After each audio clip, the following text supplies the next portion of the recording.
하지만 실상을 알게 되면서 이건 아니다 싶더라고요. 사실은 모두 호흡기를 쓰고 있기 때문에 자발 호흡을 못하도록 강력한 수면제를 주사했기 때문이었습니다. 이렇게 중환자실에서 수면제를 맞고 호흡기를 쓴 채 기계로 강제 호흡을 하고 수십 가지 호수를 달게 되면 살아서 나올 확률은 거의 없다고 보면 틀리지 않습니다. 현재 미국의 병원에서도 중환자실에서 임종 단계의 환자가 호전될 확률이 7, 8%도 안 된다고 합니다. 결국은 중환자실에서 의식도 없다시피 한 기계호흡과 수십 개의 바늘을 꼽은 채 말 한마디 못하고 누워있다가 심장 박동이 멈추면 그제서야 나와 곧장 관 속으로 가는 거예요. 이게 말이 됩니까? 여러분들은 이런 식으로 마지막을 맞이하고 싶으세요? 이것은 의학 발전이 야기한 불행이며 의료 집착이라고 생각합니다.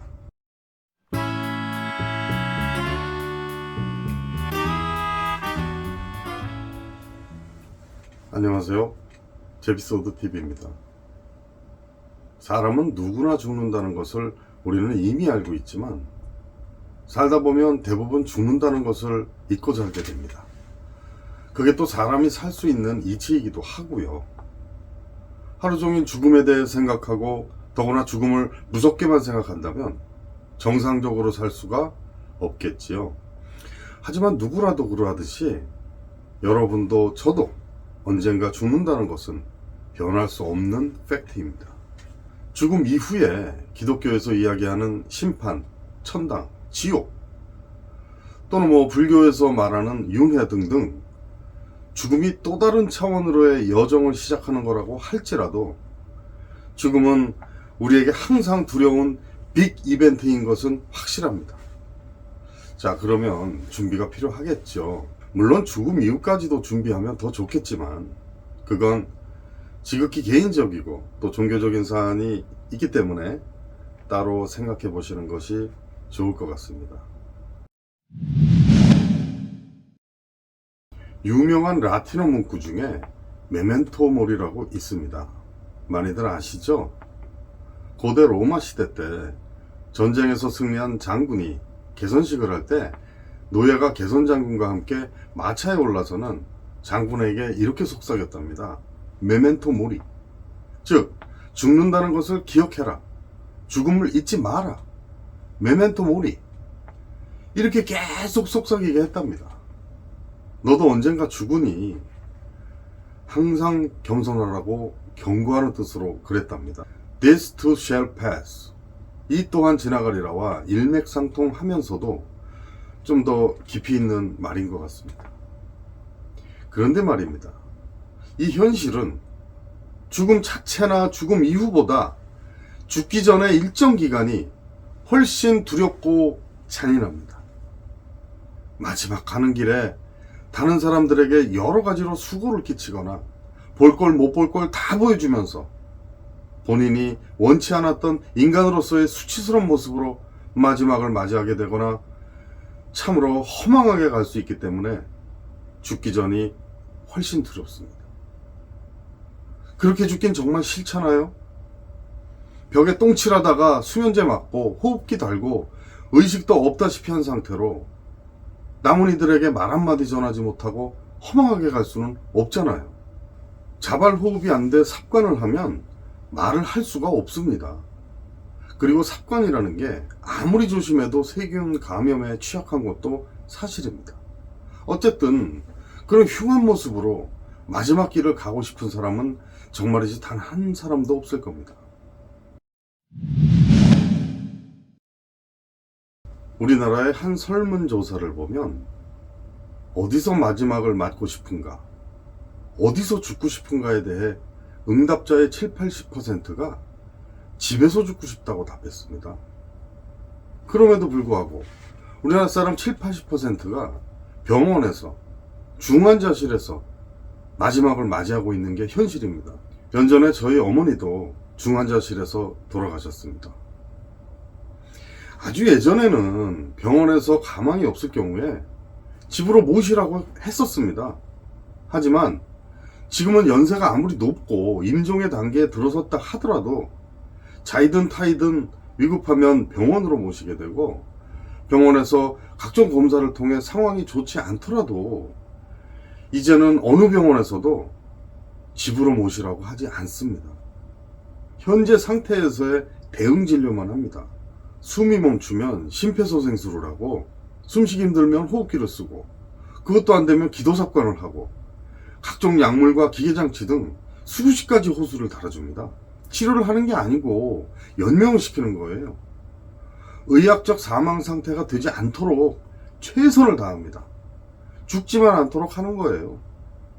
거기엔 금전적인 이유가 있는 것도 사실이고요. 중환자실에 들어가기도 어려웠던 코로나 시절, 저는 어머니가 계신 중환자실에 들어가 보니 모두 연로하신 분들이었는데 아주 편한 애들 주무시고 계시더라고요. 아, 역시 중환자실에서 집중치료를 받으면 모두들 편안히 주무시는구나, 나아지시겠구나 라고 생각했습니다. 하지만 실상을 알게 되면서 이건 아니다 싶더라고요.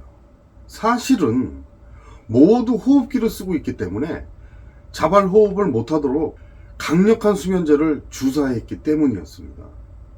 이렇게 중환자실에서 수면제를 맞고 호흡기를 쓴 채 기계로 강제 호흡을 하고 수십 가지 호수를 달게 되면 살아서 나올 확률은 거의 없다고 보면 틀리지 않습니다. 현재 미국의 병원에서도 중환자실에서 임종 단계의 환자가 호전될 확률이 7, 8%도 안 된다고 합니다. 결국은 중환자실에서 의식도 없다시피 한 기계호흡과 수십 개의 바늘을 꼽은 채 말 한마디 못하고 누워있다가 심장 박동이 멈추면 그제서야 나와 곧장 관 속으로 가는 거예요. 이게 말이 됩니까? 여러분들은 이런 식으로 마지막을 맞이하고 싶으세요? 이것은 의학 발전이 야기한 불행이며 의료 집착이라고 생각합니다. 사랑하는 사람과 마지막에 눈 한 번 마주치지 못하고 따스한 손길 한 번 못 느끼고 마지막 말 한마디도 나누지 못하고 간다면 이게 얼마나 허망한 일입니까?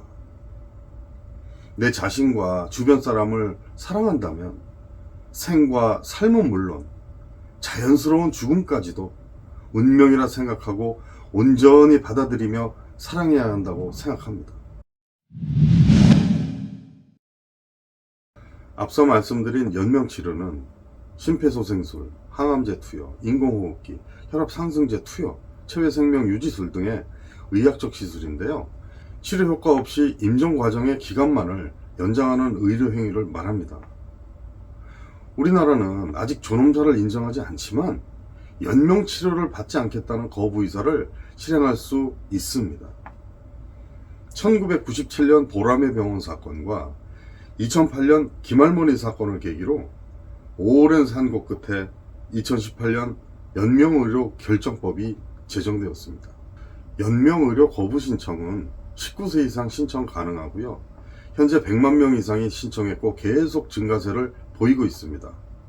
이제 사람들은 삶에 충실하며 인생을 즐기고 사람답게 살다가 아름답게 죽고 싶다는 열망으로 웰다잉의 시대를 맞고 있습니다. 신청 방법은 인터넷에 사전연명의료의향서, 좀 길죠? 사전연명의료의향서를 검색해 보시면 자세히 알 수 있고요. 어렵지 않습니다. 물론 저도 몇 달 전 신청했습니다. 가까운 등록기간을 확인하고 방문한 후에 연명치료 거부 및 호스피스에 관한 의사를 결정해서 사전연명의료의향서를 작성하시면 국립연명의료관리기관 데이터베이스에 즉시 등록되어 보관되며 법적 효력을 인정받게 됩니다. 등록이 되고 약 한 달 정도 후에 이런 카드를 받게 됩니다.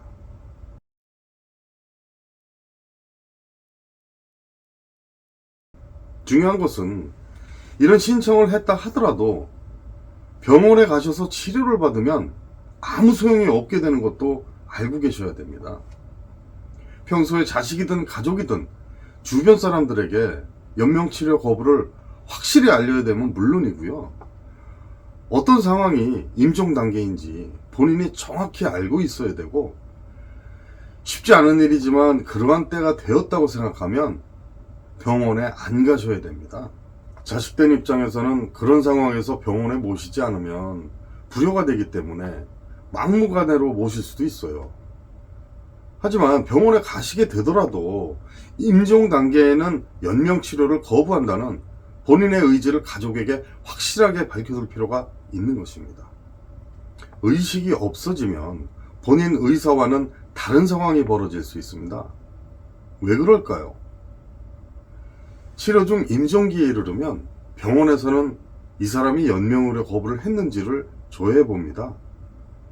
하지만 연명 거부 사실이 밝혀져도 말 못하는 환자가 극심한 고통을 겪는다 해도 가족들이 연명치료를 강력히 요구하면 병원에서는 가족의 요구를 무시할 수가 없기 때문입니다.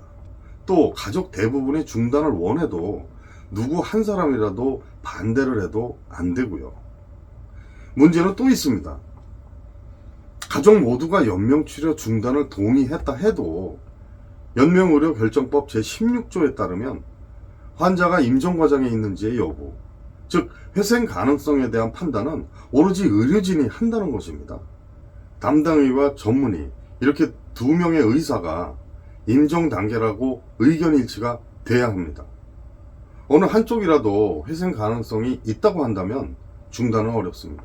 이럴 때는 의료기관의 윤리위원회에 문제를 제기하게 됩니다. 더 큰 문제는 가족들이 연명치료 중단을 반대하는 사이 의료진의 의견 불일치로 연명치료가 계속되는 그 시간에도 정작 희미한 의식으로 스스로 끄지 못하는 명줄을 잡고 누워있는 우리의 아버지, 어머니, 남편과 아내는 이루 말할 수 없는 고통을 받게 되고 심지어 그 사이에 허망하게 갈 수도 있다는 것입니다. 이 점을 우리는 간과해서는 안 될 것입니다. 잘 살기도 어렵지만 well dying, 잘 죽기는 더 어렵습니다.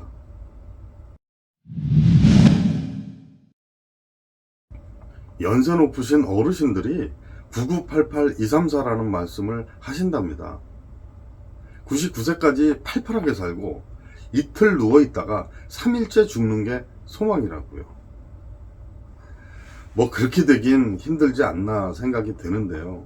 바로 얼마 전 고령의 유명 여가수께서 전날까지 지인과 통화도 하고 무리 없이 일상생활을 하셨는데 다음날 갑자기 돌아가셨다는 뉴스를 접했어요. 당연히 유족분들에게는 청천벽력 같은 일이겠지만 그렇게 가고 싶다는 댓글도 참 많았습니다. 어떤 죽음도 호상이라고 하면 안 되겠지만 공감이 가는 대목입니다.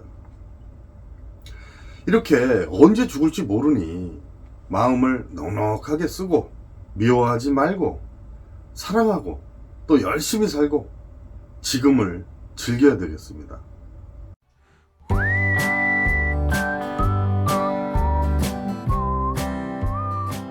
현대 미국 시인 중에 가장 순수하다고 높이 평가받고 퓰리처상을 4번이나 수상한 로버트 프로스트의 가지 않은 길이란 유명한 시가 있죠.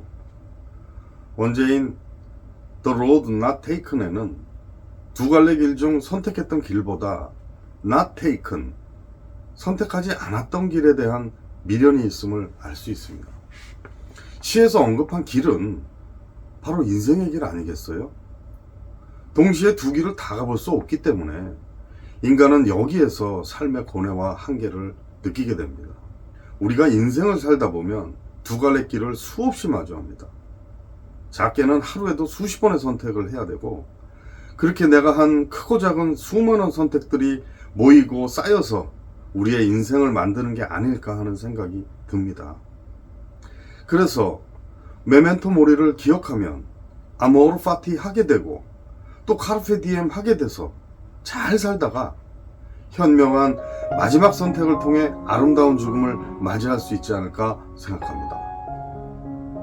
우리의 의지와는 상관없이 세상에 나왔고 갈 때도 마음대로 되지는 않겠지만 어떤 모습으로 가야 할지는 한 번은 생각해 봐야 할 겁니다. 단 하루 여행을 가도 계획을 하고 짐을 꾸리고 만일에 대비해서 보험을 들고 이렇게 살면서 맞이하는 작은 이벤트는 준비하고 살면서 우리는 언제 마주하게 될지도 모르는 죽음이란 빅 이벤트에는 너무도 준비 없이 살아온 게 아닐까요? 내가 한 마지막 선택으로 내가 떠날 때 나의 뒷모습이 아름다운 모습으로 기억되고 또 그렇게 사람다운 죽음으로 남는다면 얼마나 좋을까요? 여러분, 힘들겠지만 우리 좀 아름답게 죽자고요.